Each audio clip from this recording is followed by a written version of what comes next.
கிட்டத்தட்ட 5.5 அடி உயரத்துக்கு வடையா? திமுக கூட்டணிக்கு ஆதரவு தெரிவிக்கும் வகையில் தமிழ்நாடு சமையல் கலை தொழிலாளர் முன்னேற்ற சங்கம் சார்பில் மிகப்பெரிய வடை ஒண்ணு செய்யப்பட்டிருக்கு. இந்தியா முழுக்க தேர்தல் களம் அனல் பறிக்கிற நேரத்துல ஒவ்வொரு கட்சியினரும் அவங்களுடைய பிரச்சாரங்களை நடத்திட்டு வராங்க. அவங்களுக்கு பல தரப்புல இருந்து ஆதரவும் கிடைச்சிட்டு வருது. அந்த வகையில தமிழகத்துல திமுக தலைமையிலான இந்திய கூட்டணிக்கு பல்வேறு அமைப்புகளும் சங்கங்களும் ஆதரவு தெரிவிச்சிட்டு வராங்க. இதை தொடர்ந்து தமிழ்நாடு சமையல் கலை தொழிலாளர்கள் முன்னேற்ற சங்கம் சார்பா கொடங்கியூர் பகுதியில அதனுடைய தலைமை அலுவலகத்துல 5.5 அடி உயரத்துல மாதிரி வடை ஒண்ணு செய்யப்பட்டிருக்கு. இந்த வடைய மக்கள் முன்னிலையில காட்சிப்படுத்தின இந்த சமையல் கலை சங்கம் என்ன சொல்றாங்க அப்படின்னா, திமுக தலைமையிலான இந்திய கூட்டணிக்கு ஆதரவு தெரிவிக்கிற வகையில நாங்க இந்த வடையை உருவாக்கி இருக்கோம் அப்படின்னு சொல்லியிருக்காங்க. 5.5 அடிக்கு இந்த வடை பாக்குறதுக்கே பிரமிப்பா இருக்கு அப்படின்னு சொல்லி பலருமே அதை பார்த்துட்டு வராங்க.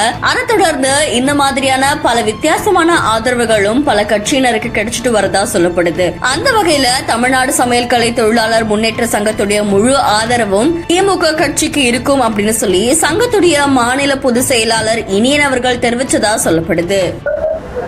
தமிழ்நாடு சமையல் கலை தொழிலாளர் முன்னேற்ற சங்கம் நடைபெறக்கூடிய நாடாளுமன்ற தேர்தலில் திமுக தலைமையிலான இந்தியா கூட்டணிக்கு ஆதரவு தெரிவிக்குது.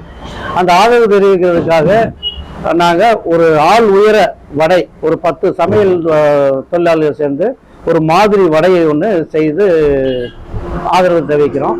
ஏன் இந்த வடையை செய்யறோம் அப்படின்னா, கடந்த 10 ஆண்டுகளாக ஒன்றிய மோடி அரசாங்கம் அறிவித்த அத்தனை திட்டங்களுமே காகித பூக்களாகத்தான் இருக்கு. ஆட்சிக்கு வந்த உடனேயே வெளிநாட்டில் இருக்கக்கூடிய கருப்பு பணத்தை மீட்டு ஒவ்வொரு வங்கி கடன்லையும் 15 லட்சம் ரூபா போறதா சொன்னது. 40 ரூபாய்க்கும் குறைவுல பெட்ரோல் விலையை கொண்டு வருவேன்னு சொன்னது. ஆண்டுக்கு பல கோடி பேருக்கு இளைஞர்களுக்கு வேலை வாய்ப்பை உருவாக்கி தருவேன்னு சொன்னது.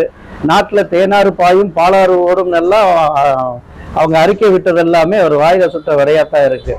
அதுலேயும் இந்த பண மதிப்பிழப்பு அப்படிங்கிற ஒரு பிரச்சனை, கொரோனா காலகட்டங்கள் எல்லாம் சமையல் தொழிலாளிகள் பெரிய அளவில் பாதிக்கப்பட்டோம். எங்களுக்கு எந்த விதமான அந்த நிவாரணமும் அந்த காலகட்டங்களில் அரசாங்கம் செய்யலை, ஒன்றிய அரசாங்கம். அது மட்டும் இல்லாமல் இன்னைக்கு சென்னையிலையும் தூத்துக்குடி போன்ற மாவட்டங்கள் எல்லாம் கடுமையான மழை, வெள்ளம், புயல் பேரிடர் ஏற்பட்டும் ஒரு முறை கூட மோடி வந்து பார்க்கல. அது மட்டும் இல்லாமல் அந்த உண்டான தேசிய பேரிடர் நிவாரண நிதியும் 1 பைசா கூட ஒதுக்காம தமிழ்நாட்டை வஞ்சித்தது மத்திய அரசாங்கம். அதனால அதே சமயம் மாநில அரசை எடுத்துக்கிட்டோம்னா இலவச பெண்களுக்கான இலவச பேருந்து, புதுமை பெண் திட்டம், மகளிர் உரிமம் தொகை, இந்த மாதிரி பல்வேறு திட்டங்கள் மூலியமா எங்க சமையல் தொழிலாளிகள் பலரும் பயனடைஞ்சிட்டு இருக்காங்க. ஒரு பெண் சமையல் தொழிலாளி ஒரு திருமண மண்டபத்துக்கு போய் சமையல் செய்துட்டு வரணும்னா குறைஞ்சபட்சம் 70 ரூபா 80 ரூபா பஸ்ஸுக்கு செலவழிக்க வேண்டிய சூழல் இருந்தது. இன்னைக்கு அது இல்லை. இலவச பெண்களுக்கான இலவச பேருந்துங்கிறதுனால பெரிய அளவு பயனுள்ளதா இருக்கு. அதனால அந்த மாதிரியான இதையெல்லாம் நாங்கள் பகுப்பாய்வு செய்து பார்த்து இந்த நாடாளுமன்ற தேர்தலில் இந்தியா கூட்டணி திமுக தலைமையிலான இந்தியா கூட்டணிக்கு எங்களுடைய ஆதரவு தெரிவிக்கிறதோடு இல்லாமல் தமிழகம், புதுவை உள்ளிட்ட 40 தொகுதியிலும் திமுக கூட்டணி வேட்பாளர்கள் வெற்றி அடைய எங்களால் பிரச்சாரம் செய்வோம். அதற்கு முன்னோட்டமாக தான் இந்த பெரிய 5.5 அடி ஆள் உயர வடையை செய்து மோடி வாயில் சுட்ட வடை அப்படின்னு போட்டு, ஏன்னா நாங்க ஆயில்ல வர சொல்றவங்க, மோடி வாயில வர சொல்லிட்டு போயிட்டே இருக்காரு. அதை உணர்த்தும் வண்ணம் நாங்க இந்த மாதிரியான ஒரு புதுமையான ஒரு பிரச்சாரத்தை கையில் எடுத்திருக்கோம்.